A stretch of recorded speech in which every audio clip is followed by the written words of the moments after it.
व्यासपीठावरील सगळे मान्यवर आणि इथं उपस्थित शंकर रामाणी यांच्या कवितेचा अभ्यास करणारे, त्यांच्या कवितेवर प्रेम करणारे असे सगळे. शंकर रामाणी यांच्या कवितेतील आध्यात्मिकता, छंद, संगीत असा विषय आहे. साधारण एक 15-20 वर्षापूर्वी डॉक्टर सुभाष भेंडे हे गोव्यात कला अकादमी येथे आले असताना याच विषयावर मी एक निबंध वाचला होता.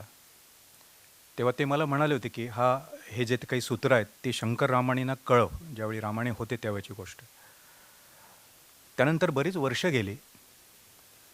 बऱ्याच जणांनी रामाणीबद्दल लिहिलेलं मी वाचत राहिलो, ऐकत राहिलो.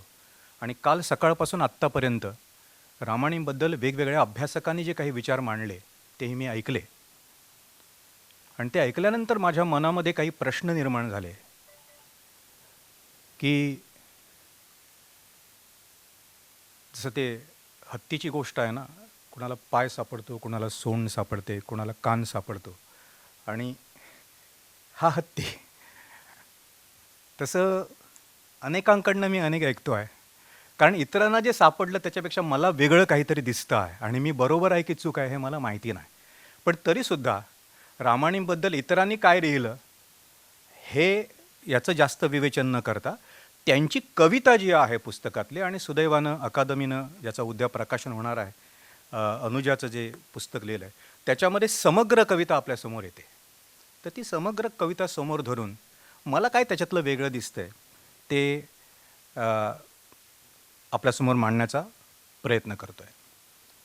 अनेक जण रामाणींच्या कवितेबद्दल बोलताना आरती प्रभू, ग्रेस आणि काही त्यांचे त्या वाटेनं जाणारे कवी यांचा उल्लेख करतात. मी ज्यावेळी रामाणींची कविता वाचतो तर मला नेहमी एक प्रश्न वाटतो की आपल्या संपूर्ण भारतीय या देश किंवा मराठी आपला जो साहित्य जे आहे त्याला मराठी संत परंपरेची केवढी मोठी अशा प्रकारची भक्कम देणगी मिळाली आणि वैभव मिळालेला आहे. रामाणींच्या कवितेचा अभ्यास करताना मराठी संत काव्याचा उच्चार किंवा त्याचा उल्लेख किंवा त्याचा अभ्यास असा का केला जात नाही, असा मला एक प्रश्न पडतो. आणि मला स्वतःला जर आज मी जो काही निबंध वाचणार आहे त्याच्यामध्ये मला जर कोणी विचारलं तर मी म्हणाले ही शुद्ध आध्यात्मिक कविता आहे. काही जणांना हे शब्द टोचतात अलीकडे. ध्यान शब्द म्हटल्यानंतर काहीतरी झुरळ अंगावर पडलेलं आहे असं वाटतं. प्राणायाम शब्द म्हटल्यानंतर सुद्धा काहीतरी हे वेगळं आहे, नको, सगळ्या 4 लोकांसमोर नको. ब्रिदिंग टेक्निक्स, मी कॉलेजमध्ये विद्यार्थ्यांसमोर हे केलेत प्रयोग. ब्रिदिंग टेक्निक्स म्हटल्यानंतर बरं वाटतं, प्राणायाम म्हटल्यानंतर हे नको. तसं अध्यात्म हा शब्दच काही जणांना फार जरा असा टोचतो का खड्यासारखा, असं मला अनेकदा वाटत राहतं. मला स्वतःला, आणि मी जे बोलणार आहे ते त्यांच्या कविता घेऊनच बोलणार आहे. जे मला असं वाटतं की शंकर रामाणींची कविता ही शुद्ध आध्यात्मिक कविता आहे. त्यात व्यथा आहेत, प्रेम आहे, निसर्ग आहे, शृंगार आहे. पण रामाणींची कविता ही निसर्गाची कविता नाही, प्रेमाची कविता नाही, शृंगाराची कविता नाही. ते सगळं असून ती मूलतः अध्यात्माकडे जाणारी कविता आहे, असं मला रामाणींची कविता वाचताना वाटतं. 2-3 निरीक्षणं. रामाणींची कविता ही बाहेर जाणारी कविता नाही, ती आत उतरणारी कविता आहे असं मला वाटतं. अगदी आपल्या संत परंपरेचा ज्ञानोबा, तुकोबा, एकनाथ, रामदास, संत परतलं म्हणजे रामाणींकडे कविता जाताना कविता अभ्यासताना कुठलं सूत्र उपयोगी पडेल असं मला जर विचारलं तर आपल्या संत परंपरेमध्ये खरं म्हणजे आध्यात्मिकता या शब्दाकडेच जरा खोलवर बघणं आवश्यक आहे. कारण अनेकदा असं वाटतं की देव, चमत्कार, कर्मकांड, पूजा, यात्रा असं सगळं काहीतरी आलं म्हणजे ते आध्यात्मिकता असं कधी चिकटवलं जातं. तर रामाणींच्या कवितेकडे त्या अर्थानं बघण्याची गरज नाही. एक फार सुंदर, म्हणजे मला एक वाटतं की संत तुकारामांच्या फार सुंदर ओळ्या आहेत. निरंजनी आम्ही बांधियले घर, निराकार निराभासी जाहलोसे. मला अनेकदा वाटतं की तुकारामाची निरंजनी आम्ही बांधियले घर ही कोणाला काही दुर्बोध कविता वाटत नाही, ही काही गूढ कविता वाटत नाही. ती कविता समजते. आणि रामायणांची कविता त्याच्यापेक्षा गूढ वाटावी, दुर्बोध वाटावी असं काय आहे? निरंजनी घर तुकोबानं जसं बांधलं तसंच निरंजनामध्ये शंकर रामायणाने आपल्या कवितेमध्ये आपल्या एकंदर जीवनाचे ते घर बांधत राहिले. तर ही जी दृष्टी आहे, किंवा रामदासांनी म्हटलंय आप आपणासी पाहणे, मीच मला पाहायचं. अनेकदा जाणीव नेणीव हे शब्द येतात. तर स्वतःच्या जाणीवेनं स्वतःच्या जाणीवेकडेच बघणं, नेणीवेकडे जाणं, अशा प्रकारचं सूत्र शुद्ध आध्यात्मिक ज्याला आपण म्हणू, त्या शुद्ध आध्यात्मिकतेशी टिळा लावणं, नमस्कार करणं आणि काय करणं याचा संबंध नाही. आध्यात्मिकता ही आतून जगण्याची एक वृत्ती आहे, प्रवृत्ती आहे, स्वभाव आहे. आणि तो तर स्वच्छपणे रामायणांच्या कवितेमध्ये दिसतो. पण त्याचा मराठी समीक्षेमध्ये कुठे फार, ज्याला आपण म्हणू की हे महत्त्वाचं आहे अशा पद्धतीचा उल्लेख केला जातो. पण आध्यात्मिक कविता असं त्याला म्हटलं जात नाही. तर त्या संदर्भात माझं विवेचन पुढे मी एक छोटासा प्रयोग आधी करतो. म्हणजे सगळीच कविता माझ्या हातामध्ये आहे रामायणांची, आणि मी म्हणतो ही आध्यात्मिक कविता आहे. एक मला वाटतं एकनाथांचा एक अभंग असावा की चिंचेच्या पानावर, किंवा ज्ञानदेवांचा असावा, देऊळ रचिले आधी कळस मग पायारे, असं असं ते आहे. मला असं वाटतं, आणि प्रयोग म्हणून जे करतो आहे, की रामायणांची कविता जर आपल्याला अभ्यास यायची असेल ना, तर ती एकदा वाचून अभ्यास नाही करता येणार. ती पुन्हा पुन्हा पुन्हा पुन्हा वाचावी लागते. आणि आपल्याला जर जी कळत नसेल ना, तर मला एक प्रयोग फार उपयोगी पडला. मी आता आपल्यासमोर कुठलंही पान उघडेन आणि कुठल्याही कवितेच्या शेवटच्या 2 ओळी किंवा 4 ओळी आपल्याला वाचेन, आणि मी सांगेन की ह्या जर मी आधी वाचल्या सगळ्या कवितांच्या, आणि मग मी रामायणांच्या सुरुवातीपासूनच्या सगळ्या, मग ज्याला तुम्ही निसर्गाची कविता म्हणता, ज्याला तुम्ही फार मोठ्या व्यथांची कविता म्हणता, ज्याला तुम्ही शृंगाराची कविता असं म्हणता, तो शृंगार तिथं आहे की ती कविता पोचते कुठे? मला वेळ नाही, पण मी सहज आता बघा, सौंगडी त्यांची कविता आम्ही पान उघडलं, शेवटी काय आहे आता बघितलं तुम्ही, तर प्रणयाची कविता, ज्याच्यामध्ये काय काय शब्द आहेत? ऐलाड पैलाड फुलांच्या उजेडी, भ्रमर वेळेची ओळख वाकडी. पुढे आहेत उरात तुडुंब झुलतो कदंब, वाळाया घातली राधेनं चुनडी. आणि मग जळात मालन आभाळ उघडी. असं म्हणजे हे वाचल्यानंतर तर वाटेल की हे प्रणय शृंगार आणि सगळं असं ते शारीरिक संवेदना. शेवटच्या ओळी काय आहेत? देखिला देखिला तृप्तीचा डोळूला, आतुल्या वाटेत सापडे सौंगडी. मी नुसती कविता मला उघडली ती वाचली. मी कुठलीही आणखी कविता अशी उघडतो आणि वाचतो, त्यातल्या शेवटच्या ओळीकडे बहर म्हणून कविता आहे. न कळताच नेणता नवा उमले प्रहर, डोळा अबोली आकाश, तृप्त विदेही बहर. आपण कुठलीही कविता उघडावी, फक्त कातरवेळ सुरुवातीचा त्यांचा जो संग्रह आहे त्याच्यामध्ये प्राथमिक काही वेगळ्या अशा पद्धतीच्या कविता दिसतील, परंतु बाकी म्हणजे मी आता सहज म्हणतोय उघडल्यानंतर हे असं मला जे दिसतंय असं की त्यांची कविता कुठेही सुरू झाली तरी शेवटी पोचते कुठे, ती कुठल्या पाशी येऊन पोचते. आणि त्यामुळे आपण रामायणांच्या कवितेकडे काही पूर्वग्रहानं असं काही बघतो का? म्हणजे काल एक विषय निघाला की रामायण किती ग्रेट होते. तर मला स्वतःला असं वाटतं की मराठीमध्ये आधी म्हणजे संत कविता संपल्यानंतर किंवा नवकविता सुरू झाल्यानंतर आध्यात्मिक शुद्ध कविता किचडाने लिहिली. ग्रेसची कविता काही आध्यात्मिक नाही, ती काही एक संवेदनांची, जाणीवांची आणि शब्दांच्या संगीतातून ते सगळं निर्माण करण्याची कविता आहे.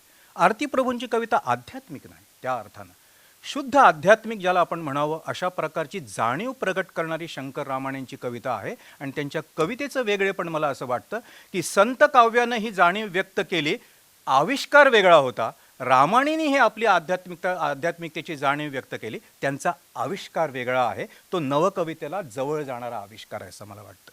आपली जुनी जी, याला तुम्ही रोमॅन्टिक कविता म्हणा, भावकविता म्हणा, परंतु ती मांडण्याची जी प्रक्रिया आहे, म्हणजे ज्याला आपण म्हणतो की भाषिक सौंदर्य निर्माण करणं, ह्या नव्या कवितेचं एक मोठं पुशी रेगेंनी हे एक मोठं काम आपल्यामध्ये केलेलं आहे. की तुम्ही जे कविता लिहिता त्याच्यामध्ये स्पेस सोडता, भाषेतलं संगीत आहे, हा विषय आहे त्याच्यामध्ये आहे, परंतु त्याच्यामध्ये भाषिक सौंदर्य काही निर्माण करणं हे संत काव्यामध्ये तुम्हाला फार दिसणार नाही. तुकोबांच्या आणि ज्ञानोबांच्या काही याच्यामध्ये दिसेल, बाकी सरळ भाव व्यक्त करणं. शंकर रामायणांच्या कवितेमध्ये एका बाजूला हा आध्यात्मिक सगळ्या जाणीवा आणि भाव व्यक्त करणं आहे, आणि त्याचबरोबर आविष्कार मात्र जो आहे तो नवकवितेच्या ज्या पद्धतीनं केला जातो त्या पद्धतीनं केलेला आपल्याला दिसतो. त्यांची कविता एकांताची आहे असं एक विधान केलं जातं. मला असं वाटतं की आहे ती एकांताची कविता, परंतु एकाचाही अंत झाल्यानंतर जी काही भावावस्था येते ते व्यक्त करणारी अशा प्रकारचा जो एकांत आहे त्याची ती कविता आहे. अगदी स्वच्छ शब्दात सांगायचं झालं तर आपल्या खऱ्याखुऱ्या अस्तित्वाचा शोध घेणारी ही कविता आहे. आध्यात्मिक असं म्हटलं की जरा बावरायला होतं. अस्तित्वाचा शोध असं म्हटल्यानंतर हां, हे हे नव्या युगातले आणि नव्या समीक्षेतले शब्द आहेत, हे जरा बरे वाटतात आपल्याला. आध्यात्मिकता म्हणजे नेमकं काय, मी थोडंसं बोललो, याच्यावर फार मी काही बोलत नाही. परंतु मला असं वाटतं की आपण जे व्यक्त होत असतो, आपल्या जाणीवा आणि जगत असतो, ते आपल्या संत परंपरेमध्ये, भारतीय परंपरेमध्ये 5 कोश सांगितले आहेत. अन्नमय कोश, प्राणमय कोश, मनोमय कोश, विज्ञानमय कोश आणि आनंदमय कोश. म्हणजे आपण देहाच्या पातळीवर जगतो, मनाच्या पातळीवर जगतो, बुद्धीच्या पातळीवर जगतो, तर्काच्या पातळीवर जगतो, पण त्याच्याही पलीकडे आत्मा म्हणून काही आपलं अस्तित्व खरं जे आहे, जे या देहात आहे, परंतु देहापासून जे आपलं खरं अस्तित्व आहे. तर इथं जाणारं जे आहे त्याला मी आध्यात्मिकता म्हणेन. जे तुम्ही हे याच्याबद्दल बोलतात, देहाबद्दल बोलतात, ह्याच्याबद्दल बोलतात, बोला किती, शेवटी इथं पोचतात का तुम्ही? त्या आत्म्याशी संलग्न राहून, त्या अस्तित्वाशी संलग्न राहून तुमच्या कवितेचे उद्गार येत असतील तर त्याला मी आध्यात्मिक कविता असं म्हणतो. रामाणींच्या कवितेचा प्रोसेस निर्मितीचा लक्षात घेण्यासारखा आहे. आध्यात्मिकता मी ज्यावेळी म्हणतो त्यावेळी, म्हणजे त्यांच्या 2 प्रसिद्ध कविता आहेत. एक कविता तर दिवे लागले रे दिवे लागले, आणि ही कविता आपल्या पत्नीचा मृत्यू झाला त्यावेळी त्यांनी लिहिली, त्यांना सुचले असं त्यांनी लिहिलेलं आहे. या कवितावर खूप वादही झाला. मध्यंतरी गोव्यातल्या एका त्यांच्या चांगल्या समीक्षकानं, तुम्ही ही कविता, तुम्हाला माहिती नाही, मला स्वतःला माहिती आहे, त्यांच्या पत्नीचा मृत्यू झाल्यानंतरची कविता आहे, त्यामुळे हे दिवे लागले वगैरे हे अर्थात हे तुम्ही जे पॉझिटिव्ह आणि सगळं मांडतात त्याच्यापेक्षा हे वेगळं आहे, हे मृत्यूवर झालेली कविता आहे. रामाणींनी फुटबॉलची मॅच बघत असताना त्यांना अचानक एक कविता आली आणि ती नंतर एका कागदावर त्यांनी ती चटकन लिहून काढली. मला यातला कुठला संदर्भ महत्त्वाचा वाटतो तर रामाणी बाहेरचं कुठलंही दृश्य बघत असताना किंवा दृश्य आठवत असताना असं होतं की काय, की ते तद्रूप होतात आपल्या त्या खऱ्या अस्तित्वाशी, आणि ते आपला देह विसरतात, आपलं सगळं विसरतात, आणि त्यावेळी ज्या जाणीवा त्यांना येतात त्या जाणीवा व्यक्त शब्दातच कराव्या लागतात. शब्दांच्या पलीकडचं जे काही सांगायचं असते ते शब्दातच व्यक्त करायचं. मग त्यांना निसर्गाचा आधार घ्यावा लागतो, मग त्यांना प्रेम आणि शृंगाराचे किंवा मग त्यांनी मिथक काही आहेत त्याचा आधार घ्यावा लागतो. त्यामुळे त्यांच्या कवितेमध्ये ही जी एक अवस्था आहे त्याला तुम्ही तादात्म्य म्हणा, ध्यान म्हटलं तर लगेच तो शब्द जरा एकदम काही जणांना हे होईल, ध्यान वगैरे शब्द वापरले तर ही जी एक अवस्था आहे ती अवस्था, त्यामुळे त्यांच्या कवितेमध्ये तुम्हाला सगळी दृश्य जी दिसतात ती दृश्य, निसर्गाची कविता म्हणून बाहेर. रामाणींच्या कवितेमध्ये गोव्यातला निसर्ग आहे असं तुम्ही ज्यावेळी करता, त्यामुळे मला त्याच्यापेक्षा वाटतं त्यांचा गोव्यातला निसर्ग नाही, त्यांच्या आतल्या गावातला तो निसर्ग आहे. तुम्ही त्यांच्या प्रतिमा सगळ्या उघडून बघा. म्हणजे बोरकरांनी गोव्यातला निसर्ग जो दिलेला आहे त्याच्यापेक्षा रामाणींच्या कवितेतला निसर्ग वेगळा आहे, तुम्हाला दिसून येईल. तो या सगळ्या वृत्ती अशा जाग्या झाल्यानंतर त्या अवस्थेमध्ये ती व्यक्त करण्यासाठी त्यांना काहीतरी शोधावं लागतं चित्रातनं. काल फार सुंदर त्या यांनी आपल्या मंगेश काळेंनी तो विषय मांडला की दृश्यात्मकता, चित्रात्मकता अशा पद्धतीनं.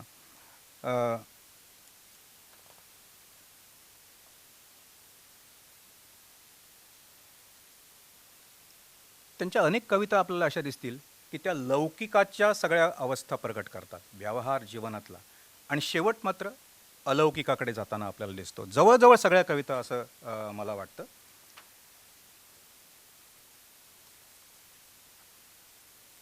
तुम्ही म्हणाल की आता हे सगळं सांगितलं, मग आपल्या संत परंपरेमध्ये आध्यात्मिकच्या काही खुणा दिलेल्या आहेत त्या आपल्या रामाणींच्या कवितेमध्ये दिसतात काय? किती कविता काढाव्यात? काल मी रात्री बसलो होतो, एक 60-70 तरी आपल्याला अशा जागा काढता येतील की हे ज्ञानोबांच्या खुणा आध्यात्मिकच्या, ह्या तुकोबांच्या खुणा, आणि ह्या शंकर रामाणी यांच्या कवितामध्ये दिसणाऱ्या रामायण. मी काही हे वाचतो की चालला एकटा कोठे कोण हा उन्ह पारखी, वेगळी राहुटी त्याची वेगळे विश्व कोणते, निर्झरी वाहते तैशी वैखरी चैत्र माधवी, कळेना कानडे काही जिव्हारी भृंग गुंजती. असा शब्द जो आहे, मला हे वाचल्यानंतर लगेच ऋणझुणू ऋणझुणू रे भ्रमरा हे ज्ञानोबांचा तो अभंग आठवला. हा जो भृंग आणि भ्रमर आणि त्याचा आवाज हा आपल्या आध्यात्मिकतेच्या खुणा तपासताना साधकांना उपयोगी पडायचा. आपण ते साधक वगैरे शब्द सोडा, परंतु तो भृंग आपल्याला दिसतो. निराळी चोखटी दृष्टी उजेडी मार्ग मोकळे, उन्हाळी नागडी माया जिव्हारी साद घालते, बसंती अत्तरी वृष्टी कोणते गूढ पालवे, अंतरी ऐन माध्यानी निर्गुणी केशरी दिवे. रामायणांच्या कवितेमध्ये हे सगळे जे दिवे आहेत, मला स्वतःला वाटतं त्यांना त्यांना तुम्ही त्याला भासात्मक म्हणा, ध्यानात्मक म्हणा, कसंही म्हणा, त्यांना दिवेच दिसत होते. ते केशरी दिवे दिसत होते आणि सगळ्यात महत्त्वाचे ते निर्गुणी केशरी दिवे होते. ते व्यवहारात दिसणारे दिवे नव्हते, निर्गुणी केशरी दिवे. रामायणाचं हे जे आतलं विश्व होतं ते निर्गुण आणि अगुण, ते सगुण म्हणत नाहीत, निर्गुण अगुण निर्गुण सगुण असं ते लौकिक अलौकिकाचं असं एक असं एक मिश्रण झालेलं अशा प्रकारची ती भावावस्था होती. नादाचे मी सगळे वाचत नाहीत. नाद आहेत, प्रकाश आहेत, दिवे आहेत, असे अनेक फुलं पाकळ्या ज्या ज्या तुम्हाला ज्ञानोबा तुकोबा आणि आपल्या संत परंपरेमध्ये आध्यात्मिकता म्हटल्यानंतर ज्या खुणा त्यांच्या अभंगामध्ये दिसतात त्या याच्यामध्ये आपल्याला दिसतात. रामायणाच्या कवितेमध्ये प्रेम आणि शृंगार आहे असं हे केलं जातं, आहे ना प्रेम आणि शृंगार, पण तो प्रेम आणि शृंगार मराठीतल्या इतर प्रेम आणि शृंगारांच्या कवितांपेक्षा वेगळा आहे असं मला वाटतं. मी मगाशी जी कविता वाचली की उरात तुडंब झुलतो कदंब वाळया घातली राधेने चुनडी, हे सगळं वाचल्यानंतर डोळ्यासमोर काय उभं राहते बघा. प्राणात पावरी दिठीची मोगरी जळात मालन आभाळ उघडी. वरवर बघताना हे एक शृंगार वस्त्र वगैरे काढलेले आहेत असं काहीतरी चित्र उभं राहतं आणि लगेच शेवटचे शब्द देखिला देखिला तृप्तीचा डोळूला, पुढचे शब्द महत्त्वाचे आहेत, आतुल्या वाटेत सापडे सौंगडी. मला असं वाटतं की हे काही असं भागवतातल्यासारखं की याच्यासारखं ते कृष्णाचं राधेचं असं हे नाही. रामायणाच्या मनामध्येच कुठेतरी आतमध्ये राधा आहे आणि आतच कृष्ण आहे आणि त्यांचा प्रणय जो आहे तो शोधण्यासाठी रोमॅन्टिक पाश्चात्य याच्याकडे जाण्याची गरज नाही. आपल्याकडे रासक्रीडा जो आहे, तुम्ही गोपिगीत वाचा ना. म्हणजे अनेक जण बोरकरांच्या कवितेमध्ये बोलताना सुद्धा ते जे पाश्चात्य पोर्तुगीज आणि संस्कृती गोव्यामध्ये आली आणि ते बघून त्यांना हा प्रणय. मग भागवतामध्ये गोपीगीत आहे, त्याच्यामध्ये ओढून बघा ना, त्याच्यामध्ये काय रोमॅन्टिक आणि हे शृंगार काय बाकी आहे ते मला सांगा. ज्याला आपण म्हणू बिनधास्त, ज्याला आपण म्हणू कुठल्याही अमर्याद अशा प्रकारचं कुठलंही न ठेवता अशा प्रकारची वर्णनं आहेत, पण ते वेगळं आहे, पाश्चात्यापेक्षा वेगळं आहे. मला जर कुणी असं विचारलं की हा कसला शृंगार आहे, हे कसलं प्रेम आहे, तर हे जे रामायणाचं जे प्रेम आहे आणि शृंगार आहे ना, प्रेमातल्या आणखी काही एक दोन ओळी तुम्हाला वाचतो. विदेही झोंबले पिसे भुईचे शृंगार भोगणे सृजन कमळांचे उमलणे रंध्र रंध्रातुनी दर्पणे यौवनाचे. इथपर्यंत ते प्रणय यौवन वगैरे सगळं आपल्याला दिसतं. आणि लगेच हे नवल विश्वाचे कवडसे धवल अदृष्टाचे ठसे विदेही झोंबले पिसे सूर्यदेही. म्हणजे देहाचं चित्र आधी येतं ते विदेहाकडे जातं. आणि म्हणून मला म्हणावं असं वाटतं की रामायणाची प्रेमकविता ही त्याविषयी मी म्हणालो ही फॉल इन लव नाही. आपल्याकडे ज्या फॉल इन लव असतं, प्रेमात पडायला होतं, ही राईज इन लव आहे. ही देहातून विदेहाकडे जाणाऱ्या अशा प्रकारचं एक वेगळं प्रेम जे आपल्या संस्कृतीमध्ये होतं, जे आपल्या याच्यामध्ये भागवतापासून सगळ्या त्या याच्यामध्ये कृष्णाच्या लीलामध्ये ते समजायला हवं, त्या भावावस्थेशी तद्रूप होऊन समजायला हवं, तर कळतं की ती रासक्रीडा म्हणजे नेमकी काय होती. नाहीतर ते चित्रपटातली गाणी होऊन जातात. उतरली गोपी सांजुर पाण्यात मनाच्या मिठीत कृष्ण आला धपापते उर विसरली स्नान रक्तातले न्हाण थोपवेना मिलिंद स्पर्शाची मेखाही उलटी गोविंद राहुटी रोमरेमी. मला अनेकदा ह्या कविता वाचताना ज्ञानदेवांच्या विराण्या आठवतात. आपल्याला आठवतात का बघा. चंदनाचे चोळी माझे अंग अंग जाळी वगैरे जे म्हटलेलं आहे, तो एकंदर आध्यात्मिकतेचा आशय. आणि हे आशय काय याच्यामध्ये फरक आहे. मग का म्हणायचं नाही हे विरणीच्या त्या फॉर्ममध्ये जाणाऱ्या प्रेमाच्या आणि याच्या त्यांच्या कविता आहेत. रामायणाच्या कवितेमध्ये निसर्ग आहे, अतिशय सुंदर निसर्ग आहे, परंतु तो निसर्ग पोचतो कुठे शेवटी, जसं प्रेमाचं आहे तसंच.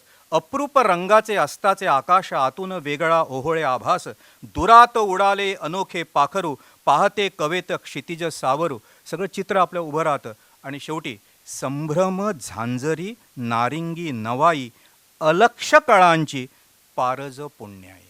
लगेच तुम्हाला शेवटचा बिंदू येईल की हे अलक्षाकडे लक्ष लागलेला, अलक्षात लक्ष लागलेला अशा प्रकारचा भाव, अशा प्रकारचा, मग ते निसर्ग चित्रातून तिकडे पोहोचताना आपल्याला दिसेल.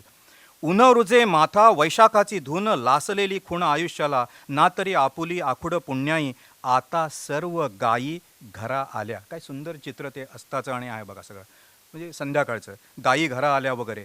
आणि शेवटी अवघ्या देही सांज, पावरीचे सूर, डोळिया पाझर प्रकाशाचे. रामायणाच्या बहुतेक सगळ्या अशा शेवटी कविता काळोखातून सुरू होतात आणि प्रकाशाकडे येऊन पोहोचलेला आपल्याला दिसतात. पावसाची काय सुंदर कविता आहे. पाऊस उटंगार घाट पायथ्याशी, हिरवा कंच झाडाझाडातून निथळणारा, सतारीवर विद्युत लयीत मल्हाराची धून इथे तिथे उधळल्यासारखा, पाऊस घाटातला काजळ काळे आकाश लुचून, धुकाळ दरीत झांजरसा तंद्रीतच तरंगणार. काय अप्रतिम त्या पावसाचे तुकडे आहेत. आणि शेवटी पाऊस घाट माथ्यावरचा, निशब्द, आहे नाहीच्या पलीकडचा, अनंत गर्भ, आकाशाला मिठी घालून रोमरोमात पालवणारा, सर्वत्र पाऊस. सगळ्या निसर्गाच्या कविता काढा तुम्ही, एक सुंदर चित्र.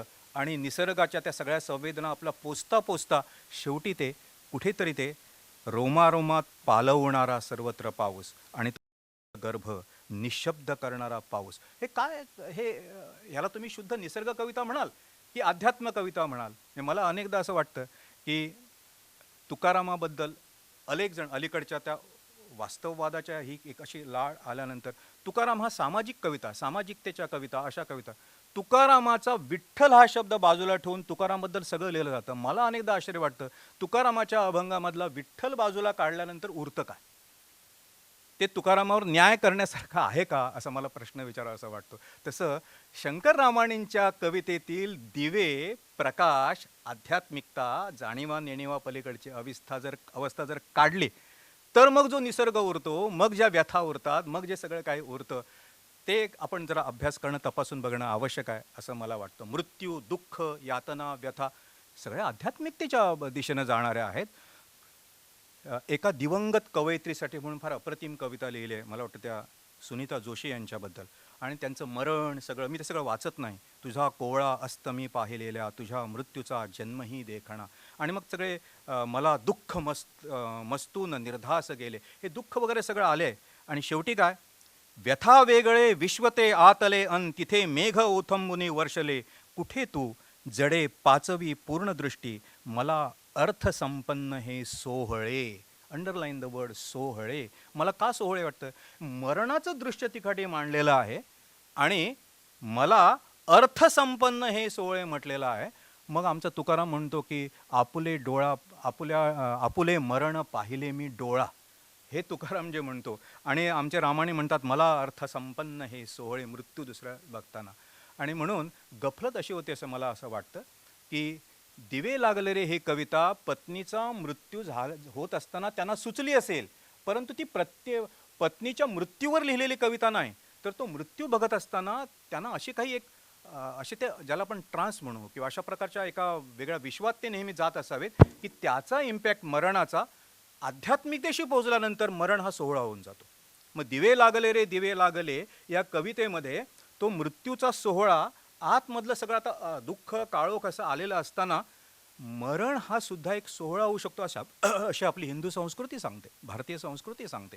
तर अशा अनेक नंतर ते ह्याची काळीभोर हार्मनी त्यांनी म्हटलेलं आहे की क्रुसिफिकेशन, चर्च आणि क्रुसिफिकेशन दिसतं, हळूहळू ऐलपैल एकरूप आणि सर्वत्र ओहळणारी एक अनाम काळीभोर हार्मनी, असा शेवटी शब्द येतो.